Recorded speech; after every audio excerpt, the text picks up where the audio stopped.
5 লাখ না, 5 লাখ 6 লাখের মতো হবে। মে মাসেই বিয়ে করেছিলেন বাইয়ারে সিনেমাকে পাপমুক্ত ঘোষণা করা নায়ক রাসেল মিয়া এবং বর্ষা চৌধুরী। বর্ষা আসলে অনেক বেশি ভালোবাসে ওকে। বিবাহিত জীবনের 6 মাস হতে না হতেই তাদের সংসার ভাঙ্গনের পথে। অনেকেই তখন বলেছিল ফোর্স করা শুরু করে টাকার জন্য। রাসেল মিয়া বর্ষা চৌধুরীকে বিয়ে করেছেন টাকার জন্য। তখন রাসেল মিয়া তিনি বলেছিলেন 2 সন্তান 3 সন্তান 4 সন্তান সমস্যা নয়, আমি বর্ষা চৌধুরীকে নিয়ে সুখে থাকতে চাই এবং আমি সৌভাগ্যবান যে বর্ষা চৌধুরীকে আমি পেয়েছি। তবে সেই কথা দিয়ে কথা রাখতে পারলেন না তারপর ওই রাতেই সে আমারে মারলো। রাসেল মিয়া গতকালকে এক লাইভে এসে বর্ষা চৌধুরী তিনি নানা অভিযোগ করেছেন। রাসেল মিয়া নাকি যৌতুকে টাকা দাবি করেন, আরও সিনেমা করতে চান, লাখ লাখ টাকা প্রয়োজন। বাইয়া সিনেমা দেখলে এই কথা বলার পর ব্যাপকভাবে তিনি ভাইরাল। কিন্তু সেই বিয়ের 4 মাস পার হতে না হতেই দাম্পত্য কলহ, 65 লাখ টাকা যৌতুকের দাবিতে নির্যাতনের অভিযোগে সিনেমা করব। স্ত্রী বর্ষা চৌধুরীর দায়েরকৃত মামলায় গ্রেপ্তারও হয়েছেন এই অভিনেতা।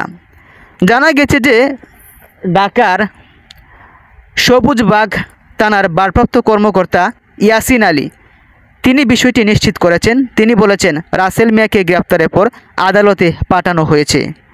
অনেকে সামাজিক যোগাযোগ মাধ্যমে পোস্ট করছেন এই মেয়েটির এর পূর্বে 2টি বিয়ে হয়েছে। ওই মেয়েটির কাছ থেকে প্রথম ফেসবুক আইডি নেয়, মোবাইল নাম্বার নেয়। রাসেল রীতিমতোই বিরক্ত করতো ওই মেয়েটিকে, তোমাকে বিয়ে করতে চাই। এফডিসি নির্বাচনের সময় অভিনেত্রী রত্না কবিরের পক্ষে প্রচার প্রচারণা চালিয়েছেন বর্ষা চৌধুরী এবং রাসেল মিয়া। সেই থেকে পরিচয়, ফেসবুক আইডি নেওয়া, ফোনে কথা বলা, এক পর্যায়ে প্রেমে পড়ে যান দুইজন। আমারে মারলো, বললো টাকা দে। ভালোবেসেই চলতি বছরের মে মাসে বিয়ে করেছিলেন তারা। সোশ্যাল মিডিয়া ফেসবুক লাইভে এসে বর্ষা চৌধুরী কান্নারত অবস্থায় যৌতুকের জন্য তাকে মারধর নির্যাতনের ব্যাপারে জানিয়েছেন, এমনকি একটি সাধারণ ডায়েরি করেছেন। বিয়ের মাত্র 3 মাস পর থেকে রাসেল মিয়া যৌতুক দাবি করেন, এজন্য তাকে গ্রেপ্তার করা হয়েছে। সামাজিক যোগাযোগ মাধ্যমে অনেকে বলছেন রাসেল মিয়া সিনেমা করার জন্য যে টাকা চাচ্ছেন এটা অযৌক্তিক বলে মনে করছেন। এখানে জনপ্রিয় সুপারস্টার নায়ক শাকিব খানেই ভালো সিনেমা না করে সুবিধা করতে পারেন না, সেখানে রাসেল মিয়ার সিনেমা যে জনপ্রিয়তা লাভ করবে বা এর পূর্বে সিনেমা করেছেন কেমন মানুষ সিনেমা দেখেছেন তা নিয়েও প্রশ্ন উঠেছে।